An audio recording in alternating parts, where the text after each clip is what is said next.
my February reading recap. These are the 6 books that I read and finished in February. I am going to briefly go over each one of these. Well, not each one. I'm going to go over these and basically give a brief description of them and my overall rating and thoughts on the books in general.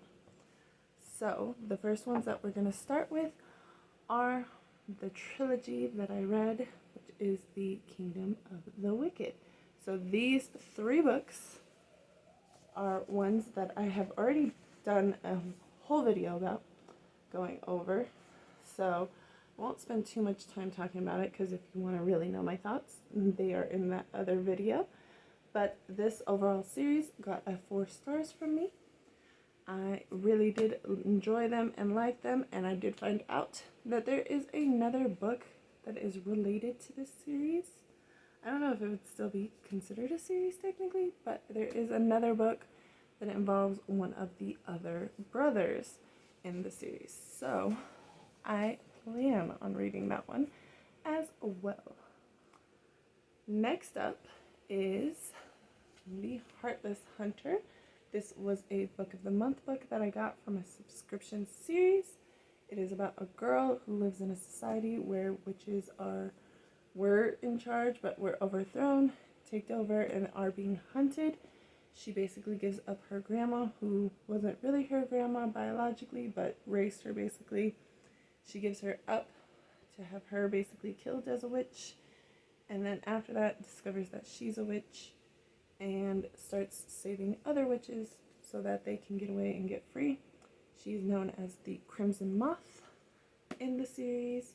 She's learning magic from books from her grandma that she has hidden away. She's learning it from this.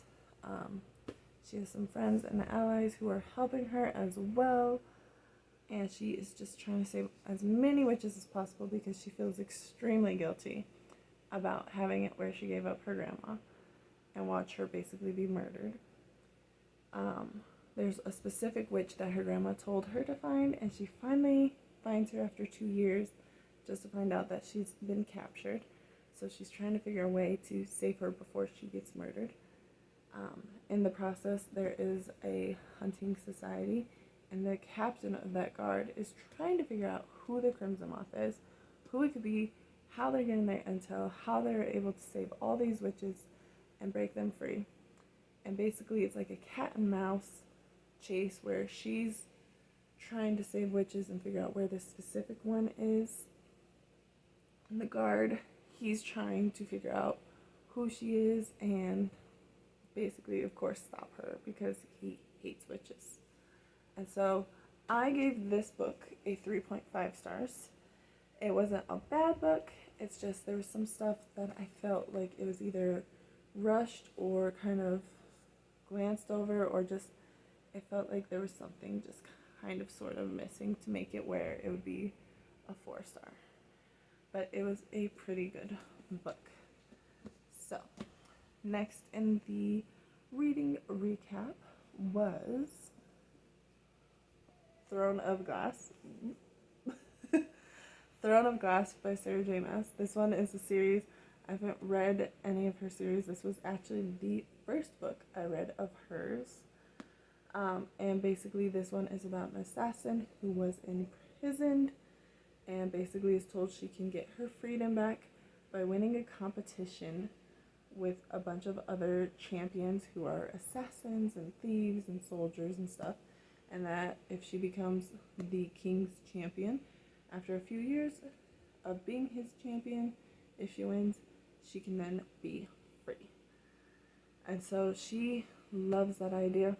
She's wanting her freedom. She's never had it where she's been free. She's always been kept under close eye, either by her assassin master or, of course, the prison. So she really wants her freedom.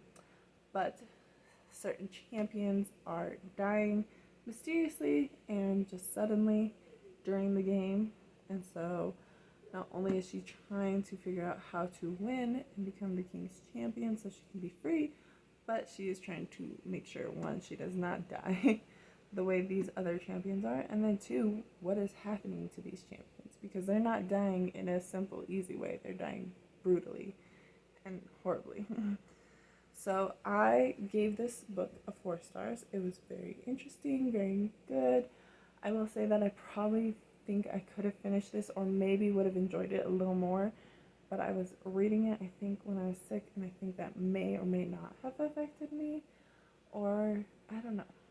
But it was a good book, and I do have the second one, The Crown of Midnight, that I do plan on hopefully reading this March for my March TBR, so maybe we'll see how that one goes, see if it maybe changes my thoughts on this book or part of the series anyways, since I know there's like 7 books.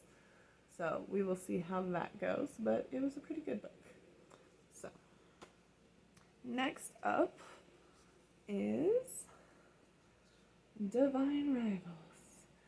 This one I think was a pretty good book. It's about two gods. There's 2 gods in the book. They're fighting against each other. So the main character's brother goes and fights for one side of the gods, and she's basically writing to him, trying to get a hold of him. She uses an old typewriter she has, and she's slipping letters under a wardrobe, and they basically disappear. So she thinks that they're going to her brother. What she later on finds out is that they're going to a rival of hers that is competing with her in her writing. This one has it where they basically at first are competing for the same job, but then she's more interested later on in just trying to figure out what happens to her brother. Where is he? Why is he not responding to her letters that she sent before? And basically just seeing if he's still okay. And while she's doing that, again, she's still talking to this mysterious writer or reader that she's sending her letters to.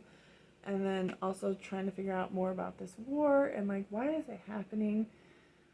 Why are the 2 gods fighting between each other when one was asleep for like a certain number of years and all that. So it is a very good book. This one I gave it 5 stars because I love this book. It was so interesting. I loved the banter between the characters. I loved the letter writing between them. I loved the mystery kind of like what was going on between the gods and of course between the 2 the rivals in the story. And I basically I love this book. It was so interesting and so good, and the way it ended, I really am just like, oh my gosh, what's going on? So I know there is a second one in this one, and I hope to get that one as well and read that and see how that goes. But basically, like I said, I read 6 books in the series, or in this month.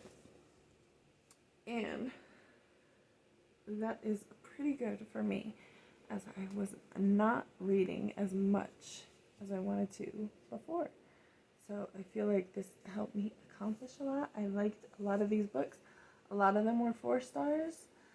Like I said, I have 1 5-star, which I thought was a pretty good deal. So let me know your thoughts on any of these books if you've read them. What books are you planning on reading this March or this year? If you're one who maybe doesn't plan for months, what months you're reading what books. And let's see where March goes.